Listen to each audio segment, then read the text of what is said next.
Hey everyone, this is Callie. Thanks so much for being here today. I'm sharing a really cute Easter card using some products from Simon Says Stamp. This card features the cute Happy Eggs stamp set along with some branches from the Whimsical branch frame.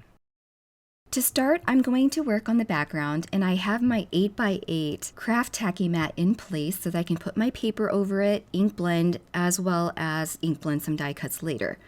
So I'm going to ink blend the background with 3 colors, and I'm going to blend some lilac, bubblegum, and some butter ink towards the bottom. So we have this gradient going from purple to pink, and I'm going very light-handed. That way I can control the amount of saturation that I want to achieve at the end. And I also want to mention that for me, ink blending with a drier ink pad is better.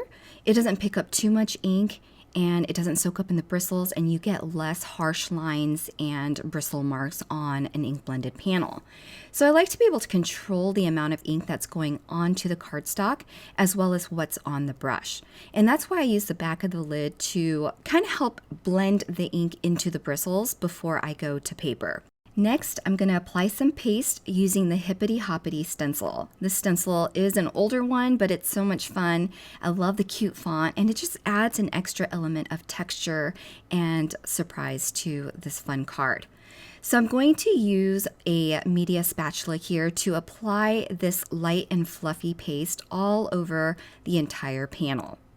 And once I'm happy with the amount that I have on there, I'll peel away the stencil and that background panel and set it aside to dry and quickly clean off my surface so that that modeling paste doesn't dry onto my craft tacky mat. Now while I have this craft tacky mat here, I'm going to go ahead and ink blend the other elements on my card. Using this whimsical branch frame, I'm going to clip apart the branches so that I can change the orientation of this card using this frame. This is a great way to stretch your supplies and get more creative with what a die was originally intended to do. So I have my 2 branches here. I'm just going to use the 2 bigger ones and set the third aside for another project. And I'm going to ink blend all of these pieces. There's also flowers and leaves on that die set, so I went ahead and die cut that all in white so that I can ink blend and add color myself. For the branches, I'm using some gingerbread ink, and I'm really intentional about where I lay my ink. I want soft coverage over the entire branch, but I also want darker colors in a few other areas, like where the tree limbs branch off from the main branch. That way you get some shading in there to offer dimension and a bit more texture.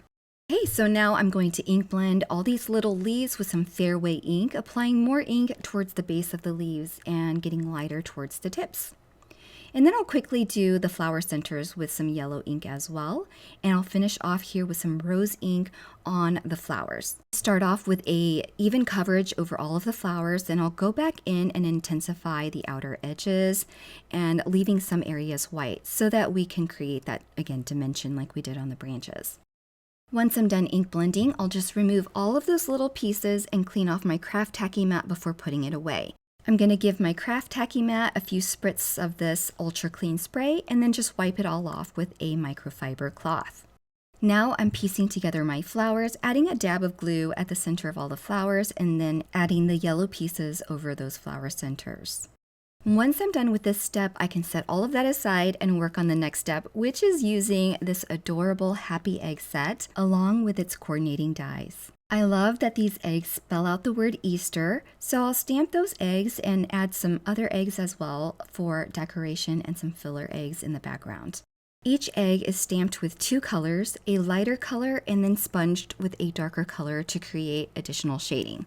I stamp with the lighter color first, once, twice, sometimes 3 times to get the best impression, and then I'll go in with the darker color, and using a sponge applicator, I'm going to apply the darker color towards the bottom half of the egg only, and I'm trying to blend that ink so that there's no harsh lines. The sponge applicator is great for stamping with dimension like this. So I'll do that once or twice again to get the depth of color that I want, and then I'll move on to other eggs. I went ahead and stamped another decorative egg in that blue color, then I'll continue with the purple colors. And as I continue spelling out the word Easter, I am purposely choosing what colors I want to do next. So I'm going to repeat this process with 2 more colors with yellow and pink. Now I know it can get pretty tedious with all the different colors that I'm using and all the different eggs that are being stamped one at a time per color, but it's all in the details, and for me, details are important. So it's worth it for me to go through this process and be happy with my work at the end. And I love sharing my process with you. So I hope you're enjoying it. And I also hope it inspires you to slow down and take your time and create your best work and be happy with it in the end.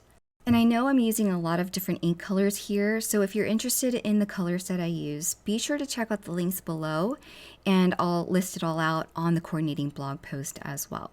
Okay, so now that all the stamping is done, we can go ahead and die cut. The coordinating die set has 2 die cut options, one with a hole for hanging eggs and one without. I'm going to use the solid egg dies because I'm going to do some faux hanging today. So I die cut all of those, and then for a little bow, instead of tying individual bows and making it easier on myself by die cutting these little bows from the She Gnome die set using some white glitter cardstock. I'll just add a dab of glue at the top of every egg and then add these little shimmery bows at the top of them. Then to string them, I'm going to use some iridescent white cord here. I'm going to apply this cord onto the back of each egg using some double-sided adhesive. I'm tearing off just a little piece, adhering that cord, and leaving the backing of this double-sided adhesive on it. You can always peel it off and use that adhesive to adhere images down later, but I plan on using 3D foam squares to adhere these pieces, so I'm going to leave the backing on them for now so they don't cause a huge sticky mess. And I'll trim the cord so that I have enough to wrap around the top of my card to show them hanging. And here's the dry panel that we worked on at the beginning of this video. There are some rough edges, so I'm going to use my trimmer and cut off 1/8 of an inch off all of the edges and then give us a nice thin mat when we apply this to a white card base at the end. So I'm just roughly laying out all of my hanging eggs here and making sure I'm happy with the placement before I go in and adhere them down with some 3D foam squares. And I'm going to go ahead and apply all of the eggs before I deal with the metallic cord that's hanging right now. I just want to make sure the placement is correct before I work on straightening up all of the string and wrapping them around the top of the card. After I have my layout for all of the Easter eggs in place, I'll use the decorative eggs and kind of fill in any open areas at the bottom and making sure that the colors are pretty evenly spread out. So I'm going to tuck this little pink one behind this purple one here and then place one final yellow small egg in this corner on the left.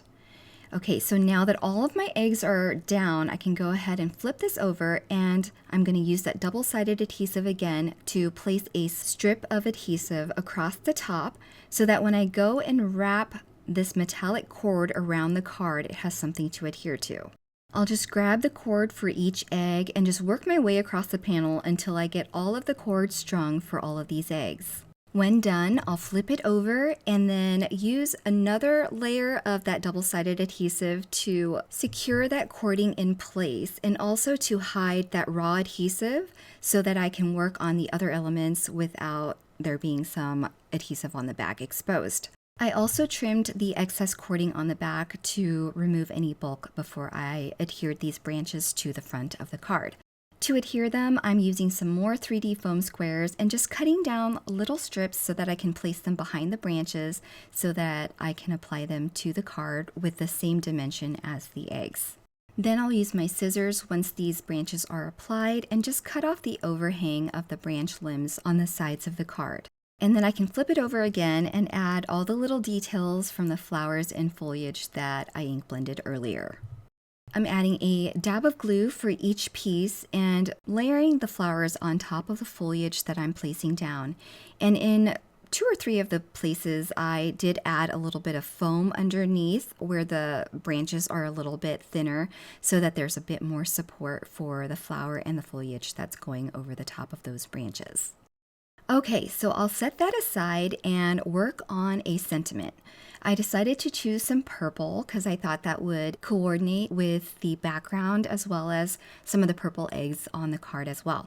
The color of this cardstock is Heather from the Rainbow Splash collection, and I'll stamp the word wishes to go with the Easter word on the eggs that are hanging, and I'll emboss that with white embossing powder and then die cut that with the coordinating die.